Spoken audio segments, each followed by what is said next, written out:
Hola, mi nombre es Alan Carecho Campo Vargas y soy residente de cirugía cardiotorácica del Instituto Nacional de Cardiología Ignacio Chávez. El día de hoy hablaremos sobre la mediastinitis necrotizante descendente. La mediastinitis se puede definir como una inflamación del tejido conectivo que afecta a las estructuras comprendidas entre los espacios interpleurales. Cuando esta condición tiene un origen infeccioso que se ubica en la región cervical u oral, la inflamación mediastínica se llama mediastinitis descendente necrotizante. En este caso se va a caracterizar por una infección que es aguda, polimicrobiana, con extensa necrosis facial que puede propagarse hacia la piel y hacia los músculos subyacentes. Debemos mencionar que una peculiaridad de este tipo de infección es su capacidad para afectar varias zonas anatómicas, provocando necrosis muscular y facial, también celulitis, formación de abscesos e inducción de toxicidad sistémica. Bueno, comenzaremos haciendo un breve repaso de las regiones anatómicas del cuello, con especial énfasis en las fascias, ya que estas suelen ser las vías de diseminación que siguen las infecciones localizadas en la cavidad oral y en la cervical, por supuesto. Para empezar, las fascias que tiene el cuello son dos: la fascia cervical superficial y la fascia cervical profunda.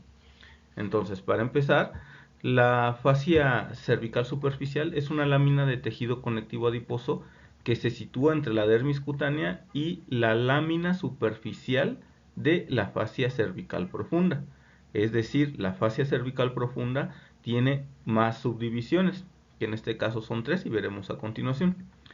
La fascia cervical profunda consta de tres láminas o capas, empezando por la superficial, que es de revestimiento, siguiendo por la pretraqueal y la prevertebral. Estas láminas van a sujetar vísceras cervicales como la glándula tiroides, los músculos, vasos y nódulos linfáticos. Siguiendo con la lámina superficial, que es de revestimiento, es la más externa de estas láminas, de la fascia cervical profunda, por supuesto, y rodea todo el cuello en su profundidad, y en las cuatro esquinas del cuello se separa en hojas superficiales y profundas para incluir o rodear los músculos esternocleidomastoideo y trapecio. Continuamos con la lámina pretraqueal. Esta está limitada a la porción anterior del cuello y se extiende inferiormente desde el hioides hacia el interior del tórax, donde se fusiona con el pericardio fibroso que va a recubrir el corazón. Esto es de importancia porque son vías de diseminación. La lámina pretraqueal de la fascia incluye una porción muscular delgada que rodea los músculos infrahioideos también. Es importante mencionar que se continúa posterior y superiormente con la fascia bucofaríngea de la faringe, que hablaremos a continuación también. Finalmente, esta lámina, que es la prevertebral de la fascia cervical profunda, forma una vaina tubular para la columna vertebral y sus músculos asociados con ella. La lámina prevertebral de la fascia profunda se encuentra fija superiormente a la base del cráneo e inferiormente se va a mezclar de forma periférica con la fascia endotorácica. Como podemos ver, todas estas fascias tienen relaciones, ya que cruzan el cuello desde la base del cráneo hasta la porción torácica. Por eso aquí radica la importancia, ya que son vías frecuentes de diseminación de infecciones. Y finalmente, entre estas fascias localizadas en el cuello también se encuentran espacios. El más importante, el espacio retrofaríngeo, que es el de mayor espacio, que se encuentra localizado en los planos interfaciales del cuello. Es un espacio, como todos los demás, virtual, que se forma por tejido conectivo laxo entre la porción visceral de la lámina prevertebral de la fascia cervical profunda y localizado entre la fascia bucofaríngea, que rodea superficialmente la faringe y que recordemos que es un engrosamiento de la capa pretraqueal. La fascia alar es otra subdivisión del espacio retrofaríngeo. Esta delgada lámina se inserta a lo largo de la línea media de la fascia bucofaríngea y va desde el cráneo hasta el nivel de C7 en la región cervical. Desde esta inserción se extiende lateralmente y termina en la vaina carotídea. Este espacio retrofaríngeo va a permitir el movimiento de la faringe, del esófago, de la laringe durante la deglución. Y este espacio se cierra superiormente por la base del cráneo, se cierra a cada lado por la vaina carotídea e inferiormente, de mucha importancia, se abre dentro del mediastino superior.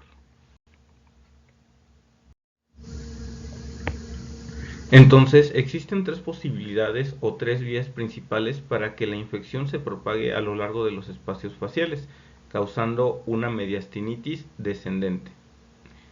La primera vía, que es la pretraqueal, se dirige hacia el mediastino anterior. Esta está delimitada anteriormente por la tráquea y de forma superior por el cartílago tiroides. Es la más superficial de todas las vías y termina, como lo mencionamos, en el mediastino anterior a nivel de la carina. La siguiente vía es la laterofaringea. También se llama espacio perivascular y está formado por la fusión de las capas de la mayoría de las capas de la fascia cervical, en este caso de la profunda, y se extiende desde la base del cráneo hasta el arco aórtico. Ya mencionamos que termina en el mediastino medio.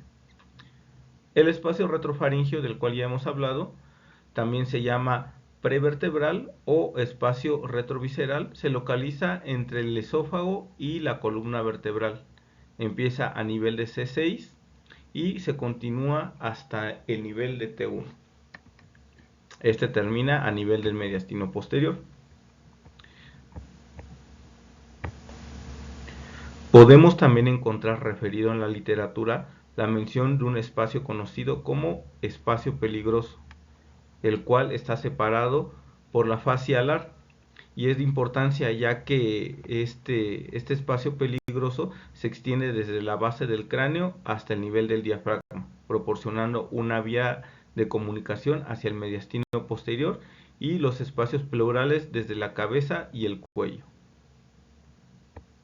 La mediastinitis descendente afecta principalmente a adultos jóvenes. Sin embargo, la gravedad de esta va a depender del estatus inmunológico del paciente, siendo más graves en aquellos inmunosuprimidos o con comorbilidades como la diabetes.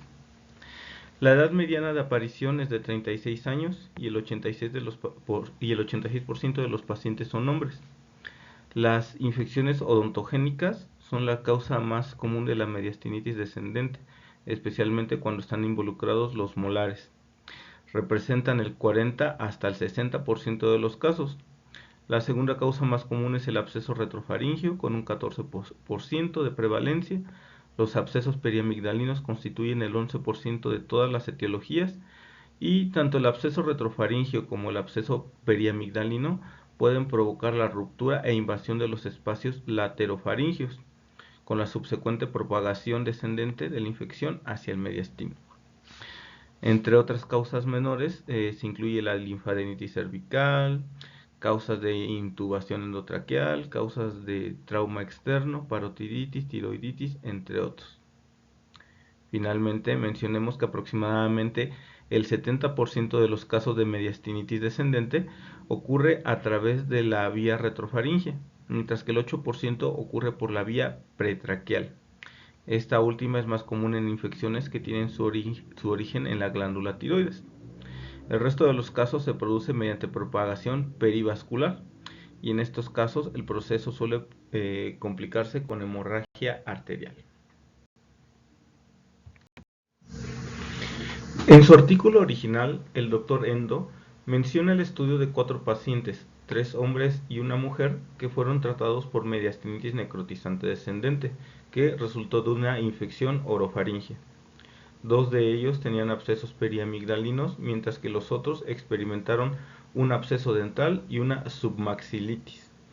La mediastinitis necrotizante descendente recibió su clasificación según el grado de difusión de la infección que se diagnosticó por la tomografía computarizada.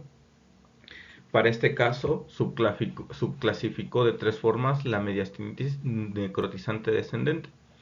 El tipo 1, la que se localizaba en el mediastino superior, por arriba de la bifurcación traqueal o de la carina, y el tipo 2 con dos subdivisiones, 2A y 2B, en el cual el 2A, la mediastinitis se extiende al mediastino inferior y se localiza en la porción anterior, mientras que el tipo 2B se localiza en la parte anterior y en la parte posterior del mediastino. Basados en la descripción del Dr. Endo, la mediastinitis descendente se clasifica en tipo focal y difuso, según el grado de diseminación que se revela por la tomografía computarizada. En el tipo 1 o tipo focal, la infección se encuentra en el espacio mediastínico superior por encima de la bifurcación traqueal. En el tipo 2 o tipo difuso hay dos clasificaciones más. El subtipo 2A, la infección todavía se encuentra confinado a la parte anterior del mediastino inferior. En el subtipo 2B, el proceso infeccioso ya ha alcanzado el mediastino posterior. En cuanto a la microbiología y fisiopatología, los microorganismos involucrados pueden ser aerobios o anaerobios. El tipo más comúnmente aislado es el estreptococo beta hemolítico. Esto es una consecuencia del hecho de que la mayoría de los casos de mediastinitis descendente son causados por infecciones odontogénicas. Otros organismos que también vamos a encontrar incluyen Prevotella, Fusobacterium, Staphylococcus, Actinomyces bacteroides y otros. Los gérmenes anaerobios tienen una alta afinidad por los constituyentes lipídicos de las membranas celulares, lo que lleva a la lisis de las células musculares, eritrocitos y plaquetas. También debemos mencionar que las inmunodeficiencias y estados patológicos que reducen la oxigenación del tejido, como la diabetes, favorecen la propagación de la infección causada por organismos anaeróbicos. La infección por estos patógenos puede afectar cualquier estructura mediastínica, causando compromiso por compresión, hemorragia, sepsis o una combinación de estos. Respecto a las manifestaciones clínicas, son muy variadas. Dado que las características clínicas dependen de la ubicación de la infección, la mediastinitis descendente se presenta como un amplio espectro clínico, el cual va desde formas subagudas hasta formas que son devastadoras y requieren atención médica inmediata. La presencia de escalofríos, fiebre, taquicardia, disnea y tos no productiva suelen ser los síntomas principales y los más comunes asociados a la mediastinitis. Cuando se involucra el mediastino superior puede haber dolor retroesternal que se irradia hacia arriba en el cuello, mientras que cuando se afecta el compartimento posterior, el dolor se origina entre las escápulas y se irradia alrededor del pecho. De forma usual, estos síntomas van a aparecer de 24 a 48 horas después del proceso estimulante o desencadenante. En etapas más avanzadas, recordemos que es una infección, por lo tanto, el paciente siempre se puede presentar con datos de sepsis e hipotensión refractaria a tratamiento, lo que puede requerir grandes volúmenes de cristaloides e incluso medicación vasopresora. La disminución del volumen de orina y los signos de malperfusión van a estar presentes cuando son estos casos con diagnóstico de sepsis. El signo de Hamann es un sonido que se describe como crujiente y se escucha con un estetoscopio sobre el precordio durante la sístole y es causado por la presencia de neumomediastino que se interpone entre el estetoscopio y el corazón. Suele estar presente y también puede ocurrir asociado a un absceso cervical. En estos casos, cuando hay un absceso cervical, aparecen síntomas como disfagia, odinofagia, disfonía, regurgitación, edema cutáneo. El resto de los déficits nerviosos craneales suelen ser comunes y se van a manifestar como trismos. El diagnóstico de la mediastinitis necrotizante descendente sin duda es clínico asociado a estudios de imagen. Sin embargo, los criterios diagnósticos, según Estrera, son los siguientes. Evidencia de infección orofaringe. Caracterización radiográfica de una mediastinitis. Documentación intraoperatoria o postmortem de una infección y y finalmente el establecimiento de una relación entre el proceso orofaringio y la mediastinitis. Además de los criterios diagnósticos ya estudiados, nos apoyaremos de otros estudios. Los recuentos de células sanguíneas generalmente muestran leucocitosis con desviación a la izquierda. El hematócrito y la hemoglobina pueden disminuir en caso de sangrado activo y en pacientes con sepsis el recuento de plaquetas aumenta en las primeras etapas, pero debemos recordar que disminuirá en etapas tardías debido a la coagulación intravascular diseminada asociada a estos procesos sépticos. El hallazgo principal en la radiografía de tórax es el neumomediastino. Este se ve mejor en una proyección lateral. También se puede encontrar ensanchamiento de la sombra mediastínica, derrames pleurales y pericárdicos, así como abscesos pulmonares. No obstante, la radiografía de tórax convencional no es 100% ni sensible ni específica. Por lo tanto, la tomografía computarizada será el estudio de elección para estos casos. La utilidad de la tomografía en el proceso diagnóstico de una mediastinitis necrotizante descendente es de máxima sensibilidad, ya que permite distinguir claramente la presencia de abscesos o colecciones localizados en los diferentes niveles afectados. En el caso de la tomografía cervical se muestran colecciones laterofaringias y retrofaringias bilaterales, mientras que en la tomografía computarizada de tórax se muestra el ensanchamiento de la región mediastínica asociado con un derrame pleural y la colección retroesternal.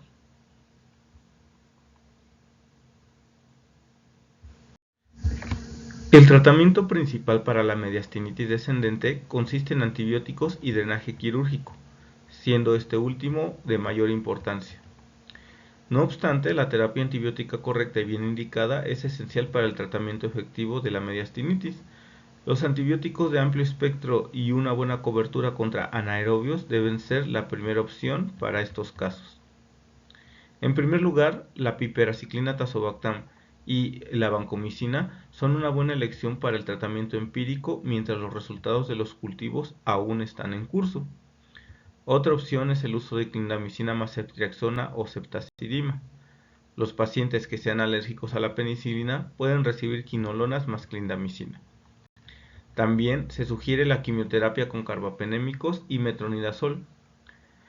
Como punto importante, debemos recordar que estas pautas siempre deben ser guiadas por un antibiograma. Se han descrito 4 tipos diferentes de enfoques quirúrgicos. La decisión sobre cuál elegir depende de la etapa de la infección, así como de su localización. En las primeras etapas, cuando la colección se encuentra por encima de la carina anteriormente y por encima de la cuarta vértebra posteriormente, es decir, una mediastinitis tipo 1, un enfoque transcervical es suficiente. La incisión debe ser amplia y lateral a lo largo del músculo esternocleidomastoideo. Es menos invasiva, pero puede no llegar a regiones profundas y por lo tanto se necesitarían repetir estos procedimientos en varias ocasiones hasta lograr una debridación completa. Mientras tanto, un foco que se ubica en el mediastino medio o inferior debajo de la cuarta vértebra, es decir, una mediastinitis tipo 2A o 2B, debe drenarse mediante una toracotomía posterolateral, ya que esto permite un acceso más fácil a todas las estructuras mediastínicas, debridación completa y extirpación del tejido necrótico, así como un drenaje adecuado de las cavidades pleurales y pericárdica. El enfoque de la toracotomía posterolateral es el más utilizado, aunque no debe usarse para colecciones en el mediastino superior, esto por el riesgo de propagar la infección. El último abordaje, que es la esternotomía media, permite una buena visualización del campo operatorio y también se puede realizar en casos de colecciones bilaterales. Sin embargo, existe un alto riesgo de osteomielitis y de discencia external. Otros abordajes, y el último de ellos, incluye el abordaje transtorácico. Esto puede emplear una incisión tipo clamshell, que actualmente está en desuso por su abordaje ampliamente invasivo, y el otro abordaje es a través de una mediastinoscopía anterior.